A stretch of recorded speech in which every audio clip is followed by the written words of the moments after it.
मध्ये पकडाल अजून जे बोलतो ते आम्ही करतो. आणि बघा तुम्हाला का 15-20 वर्ष का केले नाही? का खड्ड्याचा प्रवास लोकांना करावला? का कोणीतरी ते त्याच्यावर गाणं बनवायला लागलं, खड्डे में कोणते मालिश का काय? मला मागच्या वेळेला कुठेतरी कार्यक्रमाला मला भेटली की बोले गाणे नाही बनाय, बोले आपने मौका ही नहीं दिया, अभी रस्ते अच्छे बन रहे. बघा जे आहे ते आहे ना.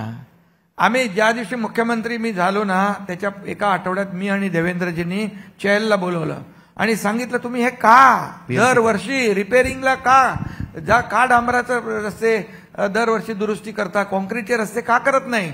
ते म्हणाले 50 किलोमीटर करतो आम्ही दरवर्षी. काय नियम आहे? काय एग्रीमेंट आहे? आम्हाला 2 वर्षात 3-4 वर्षामध्ये हे संपूर्ण 100% पाहिजे. 700 किलोमीटरचे रस्ते कॉन्क्रीटचे आता होत आहेत.